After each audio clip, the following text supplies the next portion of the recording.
Suatu ketika di sebuah desa ada seorang pemuda bernama Mahakasapa. Orang tuanya sangat menyayanginya, dan dirinya sangat berpengetahuan dan bijaksana. Namun, dia tidak tertarik pada cinta kasih individual, ketenaran, dan keuntungan. Setelah tumbuh dewasa, dia tidak bersedia untuk menikah. Namun, orang tuanya sangat khawatir dan terus berusaha agar dia mau menikah. Oleh karena itu, dia berkata, "Baiklah, jika ini yang kalian inginkan." Sambil menunjuk sebuah patung emas, dia berkata, "Jika kalian bisa menemukan wanita yang persis dengan patung emas ini, barulah saya akan menerimanya." Namun, kemana mereka harus mencarinya? Oleh karena itu, mereka membuat banyak replika patung itu dan mengutus banyak orang untuk mencari wanita yang persis dengan patung itu di berbagai kota dan negeri. Akhirnya, mereka menemukan seorang wanita yang persis dengan patung itu. Dia juga berasal dari keluarga berada, dan orang tuanya sangat menyayanginya. Dia juga bersiteguh untuk tidak menikah. Berhubung suka mendalami ajaran Buddha, dia berharap dapat menjaga kesuciannya seumur hidup. Namun, berhubung orang tua dari kedua keluarga telah mengatur pernikahan mereka, Mahakasapa terpaksa menikahi wanita itu. Meski menempati kamar yang sama, mereka tidur di ranjang yang berbeda. Mereka berjanji untuk melatih diri kelak. Karena itu, hingga belasan tahun menikah, mereka tetap menjaga kesucian masing-masing. Setelah orang tua mereka meninggal dunia, dan tekanan dari orang tua sudah tiada, barulah mereka bisa mengejar pelatihan diri masing-masing. Kemudian, Mahakasapa meninggalkan rumah.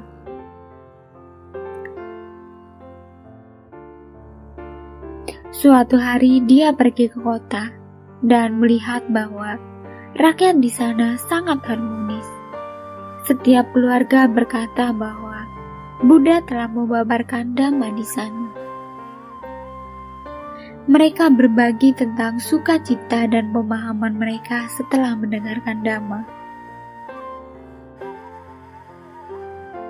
Mahakasapa yang mendengarnya berpikir, sesungguhnya betapa dalam dan menakjubkan ajaran Sang Buddha ini. Mengapa setiap keluarga di kota ini begitu harmonis dan bersukacita setelah mendengarkan Dhamma? Karena itu, dia juga pergi ke tempat orang-orang berkumpul untuk mendengarkan Dhamma. Melihat Buddha dari jauh sudah membuatnya penuh sukacita.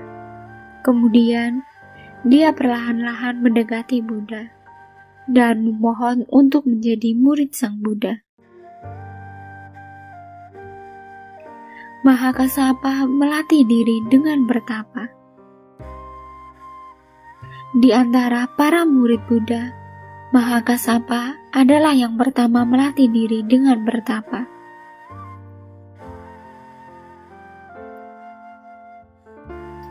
Berhubung melatih diri dengan bertapa, dia seringkali menghindari area orang berada, dan ia lebih memilih untuk menjangkau area orang kurang mampu.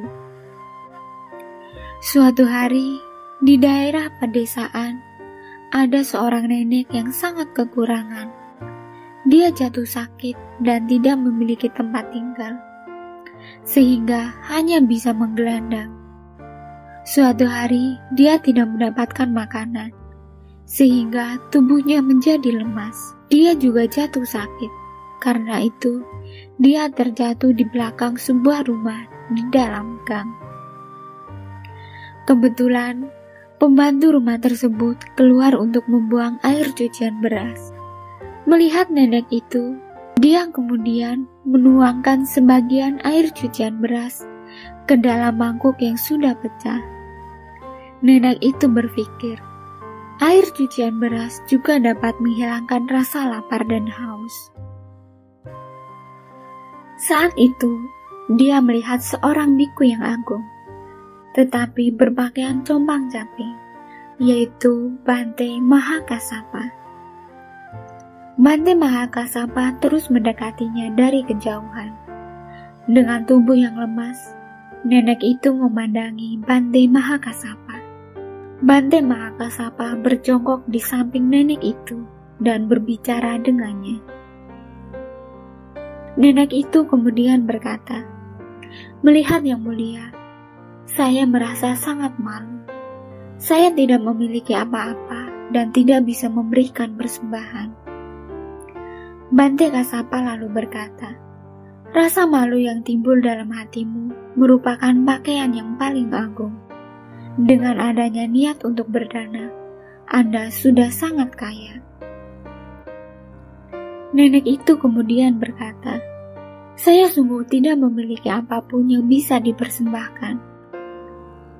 Apakah di antara begitu banyak orang di sini, tidak ada yang bisa membantu Bante seperti ini?"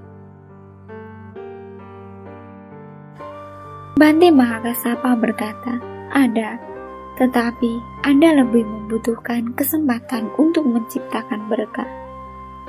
Nenek itu berkata, "Saya tidak memiliki apapun untuk menciptakan berkah." Lalu Bante Mahakasapa berkata, "Anda bisa menggunakan air di mangkokmu untuk memberi persembahan." Lalu nenek itu berkata, "Ini adalah air cucian beras yang tidak bersih." Bante Mahakasapa berkata, "Air cucian beras ini adalah milikmu. Jadi, Anda bisa berdana dengan air ini. Anda bisa meminumnya, saya juga bisa." Nenek itu dengan penuh sukacita menuangkan air itu ke dalam mangkok Bante Mahakasapa. Setelah menerima air cucian beras, Bante Mahakasapa langsung meminumnya. Nenek yang sudah sekarat itu sangat gembira, karena ia berkesempatan untuk memberikan persembahan kepada anggota sangga.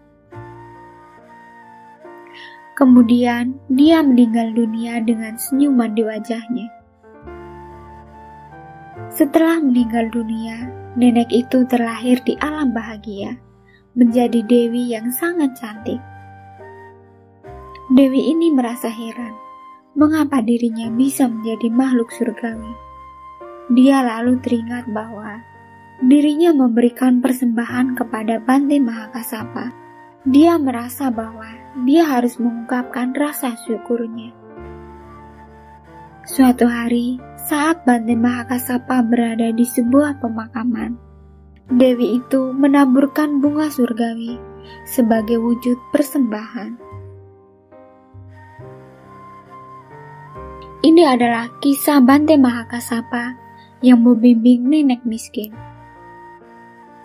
Dari kisah ini, kita bisa belajar membimbing orang yang kekurangan jauh lebih sulit. Oleh karena itu, marilah kita bersungguh hati merenungkan bagaimana Sang Buddha mengajari kita dan para muridnya untuk membimbing semua orang untuk bersumbangsi dalam melakukan hal yang baik. Karena dengan perbuatan baik, kita akan bahagia di kehidupan ini dan di kehidupan selanjutnya. Ini adalah cerita motivasi. Terima kasih sudah menonton. Semoga bermanfaat dan semoga Anda berbahagia.